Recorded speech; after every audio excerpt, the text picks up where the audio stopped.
আমরা এখন ভাওয়াল জাতীয় উদ্যানে প্রবেশ করলাম। জড়গতিতে থ্রুপাস যাচ্ছে শ্রীপুর রেলওয়ে স্টেশন। ট্রেনের মধ্যে মাগরিবের আজান। আজকে আমাদের যাত্রা হবে ঢাকা বিমানবন্দর রেলওয়ে স্টেশন থেকে নেত্রকোনা জেলার মোহনগঞ্জ রেলওয়ে স্টেশন পর্যন্ত মোহনগঞ্জ এক্সপ্রেসের মাধ্যমে। তাহলে চলুন যাত্রা শুরু করা যাক।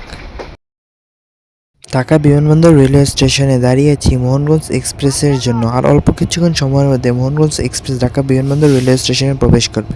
পাশেই দাঁড়িয়ে আছে চট্টগ্রাম অভিমুখী আন্তনগর চট্টলা এক্সপ্রেস। ঢাকা বিমানবন্দর রেলওয়ে স্টেশনের 2 নং প্ল্যাটফর্মে প্রবেশ করছে মোহনগঞ্জের আরেক কিং আন্তনগর হাওড়া এক্সপ্রেস। নির্দিষ্ট সময় থেকে দীর্ঘ 3 ঘন্টা বিলম্ব নিয়ে আন্তনগর মোহনগঞ্জ এক্সপ্রেস ঢাকা বিমানবন্দর রেলওয়ে স্টেশন ছেড়ে আসে। এখন আমরা থ্রুপাস যাচ্ছি টঙ্গী রেলওয়ে স্টেশন। এই স্টেশন থ্রুপাস যাওয়ার সময় আপনারা আপনাদের মোবাইল ক্যামেরা সাবধানে রাখবেন। বিমানবন্দর রেলওয়ে স্টেশন ছাড়ার পর বেশ ভালো পরিমাণ গতি নিয়ে ছুটে চলছিল আমাদের মোহনগঞ্জ এক্সপ্রেস।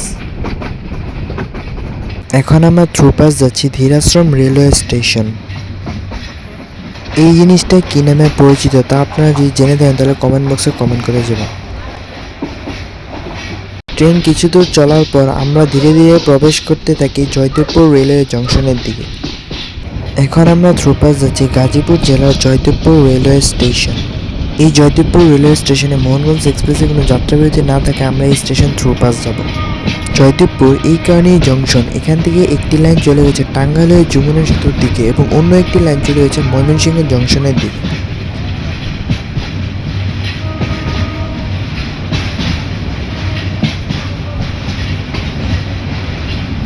এটাই হচ্ছে জয়দেবপুরের সেই রেল ক্রসিং যেখানে রেল লাইনের উপরে মানুষ বাজার বসিয়ে দেয়। বাম পাশের যে লাইনটি সেটা টাঙ্গাইল ইব্রাহিমবাদ হয়ে যমুনা সেতুর দিকে গেছে। ময়মনসিংহ সেকশনের লাইন খুব একটা ভালো না থাকায় এই সেকশনে প্রচুর আওয়াজ হয়। কিছু সময় আপনার রেল ট্র্যাকের আওয়াজ উপভোগ করুন।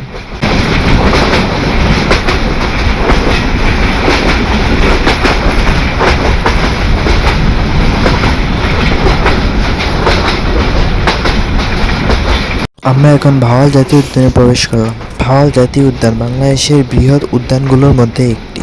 ভাওয়াল জাতীয় উদ্যানে প্রবেশ করার পর দৃশ্যটা সত্যি অপরূপ সুন্দর ছিল। ভাওয়াল রাজার নামের অনুসারে এই উদ্যানের নাম রাখা হয় ভাওয়াল জাতীয় উদ্যান। এই ভাওয়াল নামে একটি স্টেশন আছে যেটি ভাওয়াল গাজীপুর স্টেশন নামে পরিচিত।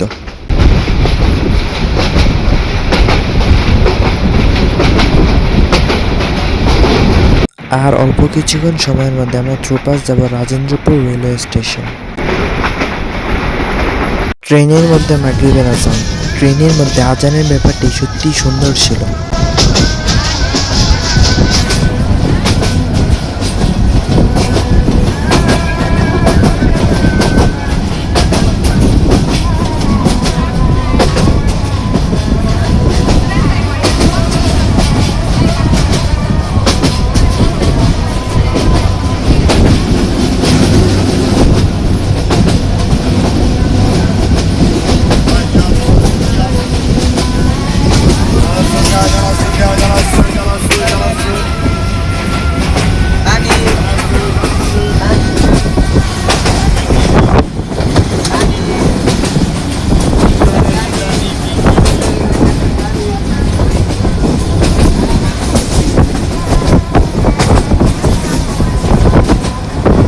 ঝড়গতিতে আমরা থ্রুপাস যাব গাজীপুর জেলার শ্রীপুর উপজেলার শ্রীপুর রেলওয়ে স্টেশন। 3 ঘন্টার বিলম্ব থাকায় ট্রেনটি খুব দেরিতে শ্রীপুর রেলওয়ে স্টেশন থ্রুপাস যাচ্ছে।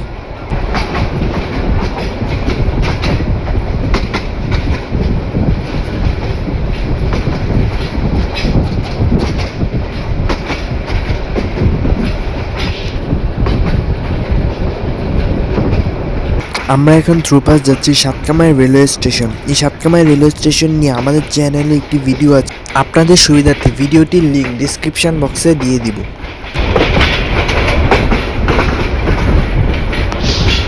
কাওড়াজ রেলওয়ে স্টেশনে ঢাকাগামী দেওয়ানগঞ্জ কমিউটারকে বসিয়ে মোহনগঞ্জ এক্সপ্রেস থ্রুপাস যাচ্ছে।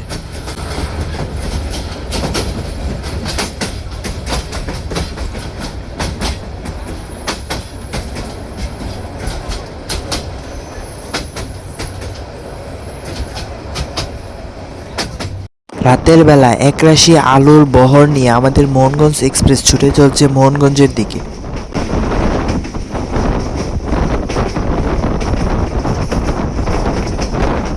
ধীরে ধীরে মোহনগঞ্জ এক্সপ্রেস প্রবেশ করে তার দ্বিতীয় যাত্রাবিরতি স্টেশন গফরগাঁও রেলওয়ে স্টেশনে। গফরগাঁও রেলওয়ে স্টেশনের 2 নং লাইনে দাঁড়িয়ে আছে ঢাকাগামী আন্তনগর Teesta express. Mohanganj express Gafargaon railway স্টেশনের 1 নং প্ল্যাটফর্মের 1 নং লাইনে প্রবেশ করে। পাশেই দাঁড়িয়ে থাকা তিস্তা এক্সপ্রেস, যা ঢাকা দেওয়ানগঞ্জ বাজার ঢাকার মধ্যে চলাচলকারী একটি আন্তনগর ট্রেন।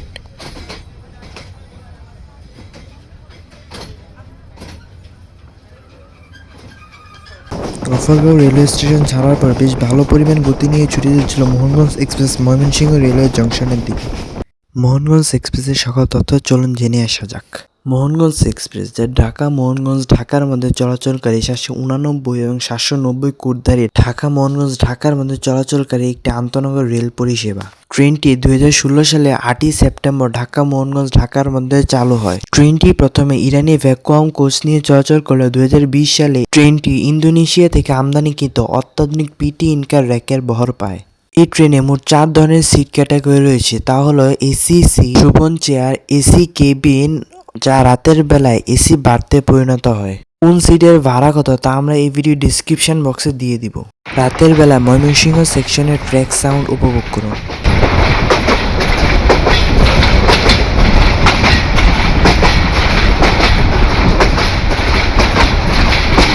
আমরা এখন থ্রুপাস যাচ্ছি বাংলাদেশ কৃষি বিশ্ববিদ্যালয়ের রেলওয়ে স্টেশন। রাতের বেলায় রেলওয়ে স্টেশনটি দেখতে খুবই সুন্দর লাগছিল।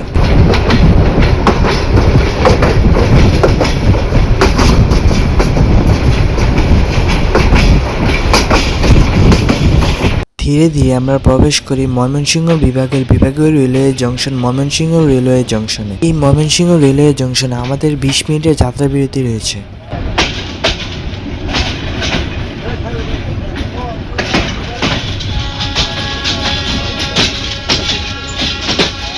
সোজা যে লাইনটি দেখতে পাচ্ছেন, এই লাইনটি এসেছে ঢাকা থেকে। এটাই হচ্ছে রাতের ময়মনসিংহ জংশন এবং পাশেই দাঁড়িয়ে আছে আমাদের মোহনগঞ্জ এক্সপ্রেসের লোকোমোটিভ। এখন আমরা ছেড়ে যাচ্ছি গৌরীপুর রেলওয়ে জংশন। গৌরীপুর কী কারণে জংশন তা আপনারা কমেন্ট বক্সে বলে যাবেন। রাতের বেলা গৌরীপুর রেলওয়ে জংশনে ভিডিও করার সময় আপনারা খুবই সাবধানতা অবলম্বন করবেন।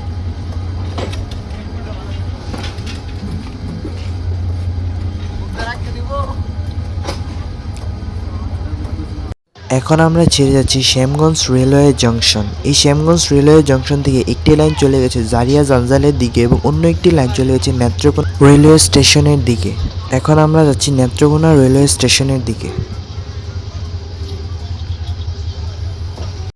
শ্যামগঞ্জ রেলওয়ে জংশন ছাড়ার পর এই হচ্ছে আমাদের ট্রেনের 2 গজের মাঝের অবস্থা।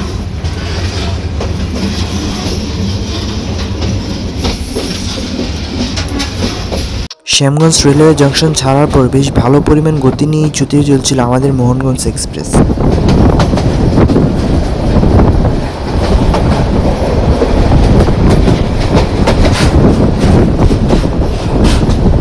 আমরা এখন অবস্থান করছি নেত্রকোনা রেলওয়ে স্টেশনে। আমরা এখন ছেড়ে যাচ্ছি নেত্রকোনা জেলার নেত্রকোনা রেলওয়ে স্টেশন। রাতের বেলায় আলোক ঝলমলে নেত্রকোনা রেলওয়ে স্টেশন দেখতে খুবই সুন্দর লাগছিল।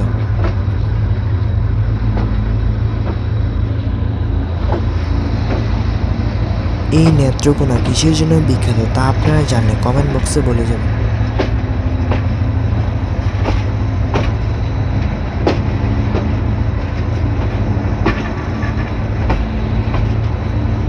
বিশাল এক লাল সবুজের আলোর র্যাকের বহর নিয়ে ছুটে চলছে আমাদের মোহনগঞ্জ এক্সপ্রেস মোহনগঞ্জের দিকে।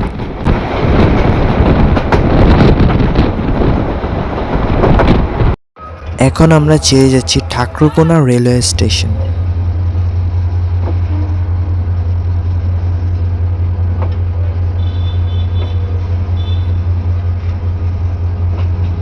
ঠাকুরকোনা রেলওয়ে স্টেশন ছাড়ার পর এই হচ্ছে আমাদের কোচের ভিতরের অবস্থা। অবশেষে দীর্ঘ 6 ঘন্টারও অধিক সময় মোহনগঞ্জ এক্সপ্রেসে ভ্রমণ করার পর অবশেষে আমরা প্রবেশ করলাম মোহনগঞ্জ রেলওয়ে স্টেশনে।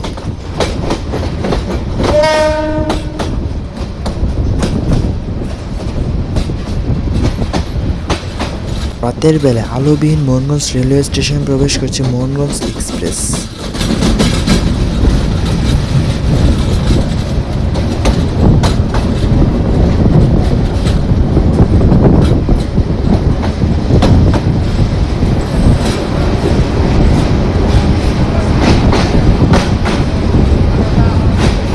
ঢাকা বিমানবন্দর রেলওয়ে স্টেশন থেকে দীর্ঘ 6 ঘন্টার অধিক সময় ভ্রমণ করে পৌঁছালাম মোহনগঞ্জ রেলওয়ে স্টেশনে। মোহনগঞ্জ রেলওয়ে স্টেশন থেকে আজকে আমার যাত্রা শেষ হবে।